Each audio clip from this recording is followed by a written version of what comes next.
गुरुजी कहा करते थे नमस्कार आंटी। इसलिए मैं आप सभी संगत को नमस्कार करती हूँ। मैं आप सबके साथ गुरुजी के साथ बिताए हुए बहुत खूबसूरत और बेशकीमती यादें बांटना चाहूँगी। हम उन्हें 1990 में मिले थे।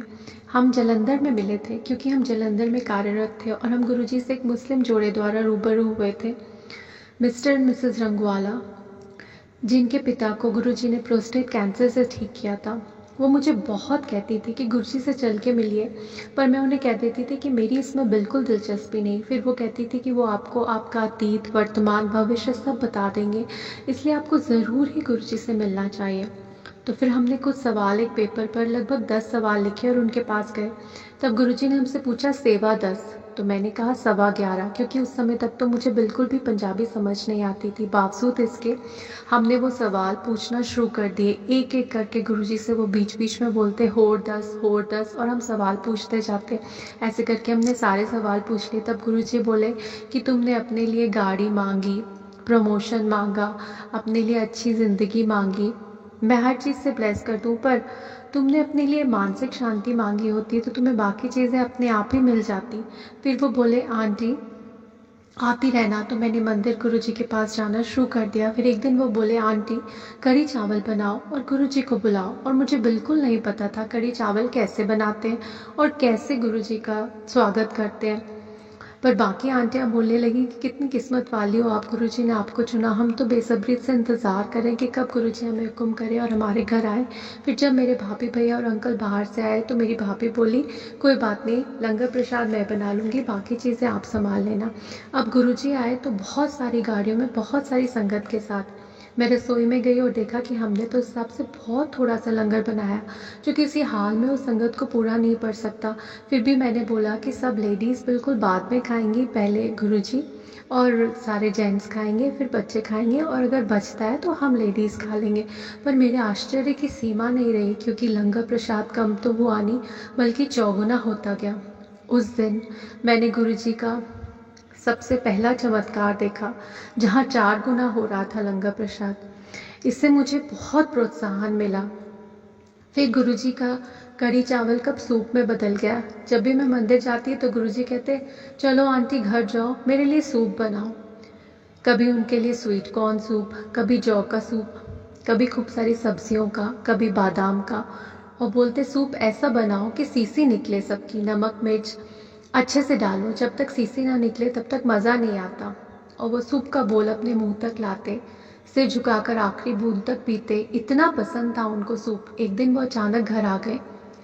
मैं और मेरा बेटा तो उनके आगे पीछे घूमने लगे, गुरुजी आपको सूप चाहिए, गुरुजी आपको चाय चाहिए, क्योंकि उनका आना बहुत बड़ी बात थी हमारे लिए।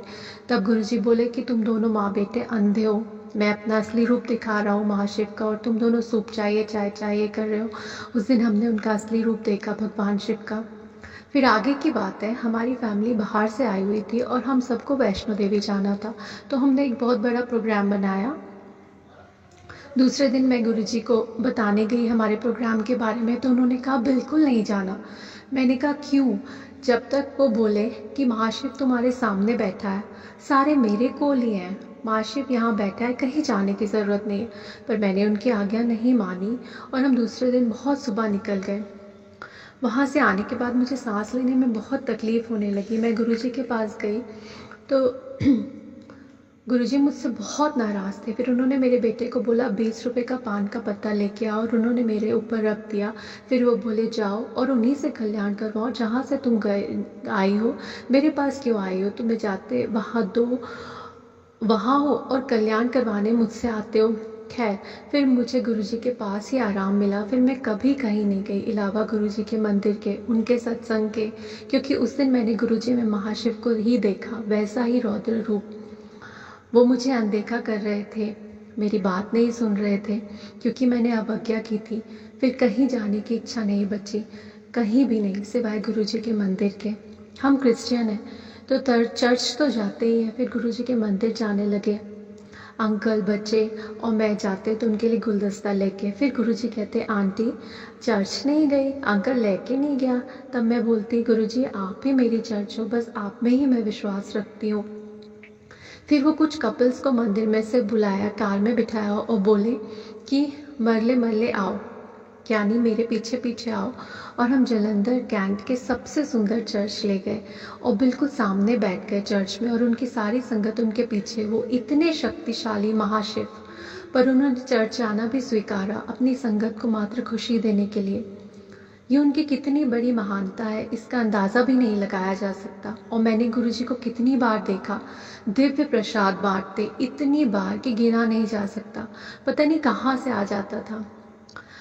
बस एक मुझे बहुत अच्छे से याद है, उन्होंने मुझे बहुत प्यार से एक साड़ी दी थी दिव्य प्रसाद के रूप में निकाल के, और बोले कि आंटी इसको अपनी अलमारी में संभाल के रखो सुच्ची जगह पर, और किसी को मत बताओ।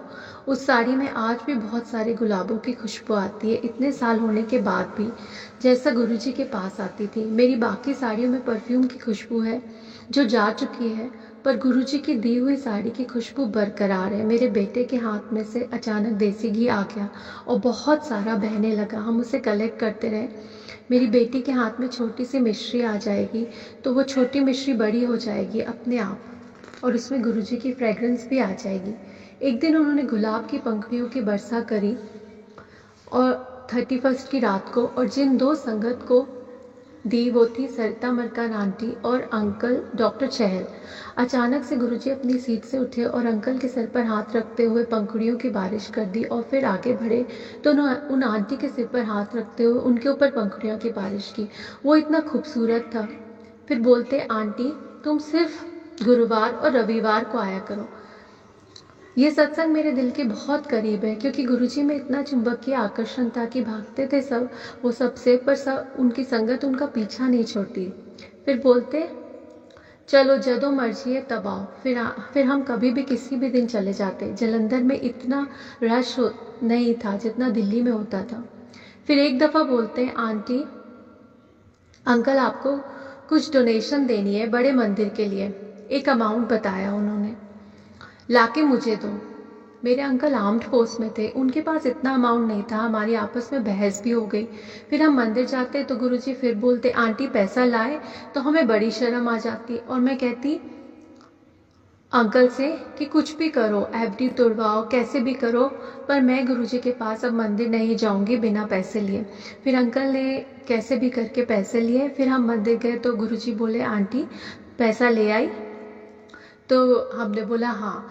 तो गुरुजी ने हमें अपने विश्राम गृह में लेके गए, और जब हमने उन्हें पैसा दिया, अपने बैग में से निकाला, तो उन्होंने पैसा लिया और नमस्कार की अवस्था में अपने सर पर लगा लिया।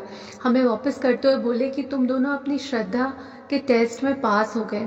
मैं तुम्हारी परीक्षा ले रहा था, तुम्हें नींबू की तरह निचोड़ रहा था, ये देखने कि तुम लोग रहते हो कि भाग जाते हो। तुम दोनों अपनी इस परीक्षा में पास हो गए। अब इस पैसे को लेकर हैदराबाद जाओ और एक छोटा सा प्लॉट ले लो। हमने वैसा ही किया। ये गुरुजी के तरीके हैं हमें आजमाने के, जिससे हम अनजान होते हैं, पर हमें सजग रहना चाहिए कि कब हमारी परीक्षा हो जाए। मेरे घुटने में बहुत दर्द रहता था, कोई दवाई काम नहीं आती थी। फिर एक दिन मेरे घुटने में इतना दर्द हुआ, मैं पूरी रात दर्द से तड़पी और फिर दिन में सो रही थी। इतने में गुरुजी आ गए और घर आके बोलते, आंटी किधर है? तब बताया कि वो सो रही है, रात भर दर्द के कारण जागी थी। तो वे बोले, रसोई में से एक चम्मचा लाओ। मैं वो चमचा में देख के कुछ मंत्र बोलते थे, ओम नमो, मुझे ठीक से याद नहीं, पर कुछ बोल के वो जहाँ दर्द होता था वहाँ लगाते थे, अपना सिर हिलाते हुए। फिर बोले, उठो आंटी। मुझे प्यार से पीठ पे थपथपाते हुए बोले, जाओ अभी चाय बनाओ, ऐश करो, ठीक कर देता। बाद में पूछते हैं कि अभी दर्द कैसा है। कुछ दिनों बाद, तुम्हारा चीची गुडे मतलब घुटना। मैंने कहा थोड़ा दर्द है। फिर बोले कि 10% रखना, नहीं तो तू भाग जाएगी। फिर मैं चलती भागती कूदती रहती थी, पर अभी कुछ बढ़ गया है दर्द, पर कोई बात नहीं, इतना तो मुझे सहना है। 10% बोले हैं गुरुजी, तो मैं मैनेज कर लूँगी। जब मेरे अंकल गुरुजी से पहली बार मिले तो गुरुजी ने पान के पत्तों से इलाज करते थे। मेरे बेटे को बोला कि 20 रुपए का पान का पत्ता लाओ, और बोले चलो अंकल आओ। कुछ मंत्र बोले, सिर हिलाया और उनके पेट के बीच में रख दिया। फिर बाकी संगत से मिलने चले गए।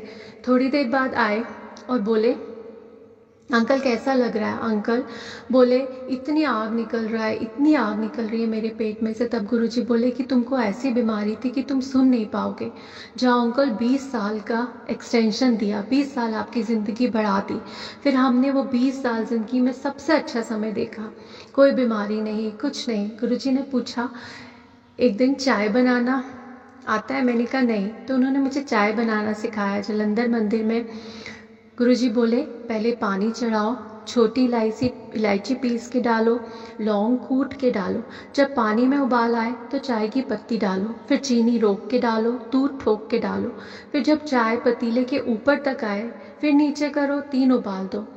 उनके पास 2 पतीले होते थे, एक पतीले से दूसरे पतीले में डालकर चाय में झाग लाते थे। ऐसे उनको अपनी चाय पीना पसंद थी। उन्होंने मुझे ऐसे चाय बनाना सिखा दी और फिर कहते थे आंटी जा चाय बना के लाओ। मैं उनके लिए बड़े मज़े से चाय बनाती थी। मेरी एक सहेली थी जालंधर में, हम दिल्ली से जालंधर उससे मिलने गए, प्रीति सोडी। उसके घर में डाइनिंग टेबल पे 12 लोग बैठ सकते थे, हम 12 लोग बैठे हुए थे। उनकी सासू माँ बोली चाय कौन कौन लेगा, तो सबने बोला कि हम मंदिर में ही पियेंगे, क्योंकि हम मंदिर चले जाते थे सुबह से और रात तक रहते थे। तब उनका बेटा बोलता है कि नहीं हम यहीं पीते हैं, मंदिर में कोई अच्छी चाय नहीं बनाता।